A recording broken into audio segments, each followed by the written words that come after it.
සුද්ධෝදන මහරජතුමා ඇවිදින්න බුදුහාමුදුරන්ගේ සිරිපතුල් දෙක අල්ලගෙන අඬනවා මේ තාත්තා. තාත්තා ඇවිදින්න සිරිපතුල් අල්ලගෙන අඬා කියනවා මගේ බුදු පුතේ ඔබ වහන්සේ මාව දාලා ගියාට පස්සේ මම හිත හදාගත්තේ මහා රාත්‍රී ගණනාවක් ඇස්වල කඳුළු පුරවගෙන අඬලා. රම්ම්‍ය සුරම්ම්‍ය සුබ මාලිගාවල් 3ක් හදලා දුන්නා. ඒ හැමදේම අත්හැරලා රාජ්‍යයත් අත්හැරලා ඔබ ගියා. මගේ පපුවට වාව ගන්න බැරුව මාස ගණන් සති ගණන් කන්නේ නැතුව මං දුක් විඳා. ඇයි මං ඔබේ තාත්තා. ස්වාමීනි භාග්‍යවතුන් වහන්සේ අන්තිමට මම හිත හදාගත්තා කමක් නෑ මට නන්ද කුමාරයා ඉන්නවනේ කියලා. නන්ද කුමාරයා කියන්නේ ප්‍රජාපතියගේ පුතා. නන්ද කුමාරයාගේ මංගල්‍යයයි ගෙටගෙවදීමයි රාජාභිෂේකයයි තුනම තිබිච්ච දවසේ පාත්‍රය අතට දීලා ඔබ වහන්සේ නන්ද කුමාරයාවත් එක් කරගෙන ගිහිල්ලා මහාන කළා. මට දෙවෙනි පුතක් නැති වුණා.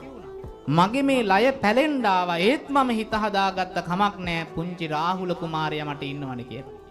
ඔබ වහන්සේ ඊයේ 500ක් රහතන් වහන්සේලා එක්ක වැඩම කරලා ඇහැල මල් ගොඩක් වගේ ඈත ඉඳන් එනවා දැකපු පුංචි රාහුල කුමාරයා ඔබ වහන්සේගේ අතේ එල්ලිගෙන ආව දායාදේ ඉල්ලගෙන. ඔබ වහන්සේ මොකද කළේ? සරියුත් මුගලන් දෙනම වහන්සේ ලවා පුංචි අවුරුදු 7 මගේ එකම පුතා මට හිත හදාගන්න ඉඳපු එකම දරු පැටියා රාහුල කුමාරයාවත් ගෙනල්ලා මහාන කරගත්තා. ඔබ වහන්සේ දන්නවද තාත්තා කෙනෙක්ගේ පපුවේ තියෙන දරු දුක කියන්නේ මොකක්ද කියලා? ස්වාමීනි භාග්‍යවතුන් වහන්සේ මස් සිඳගෙන ඇට සිඳගෙන ඇට මිදුළු සිඳගෙන ලේ ධාතුවට කිඳා බයිනවා දරුසෙනියස. තාත්තා කෙනෙකුට මේක දරා ගන්න බෑ.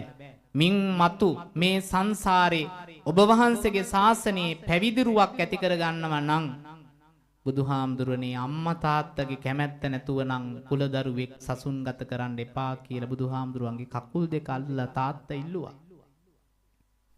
බුදුහාමුදුරුවෝ විනය නීතියක් පැනෙව්වා මින්මතු මගේ ශාසනයේ අම්මා තාත්තගේ කැමැත්ත නැතුව කිසිම දරුවෙක් ශාසනයට ඇතුල් කරගන්න එපා.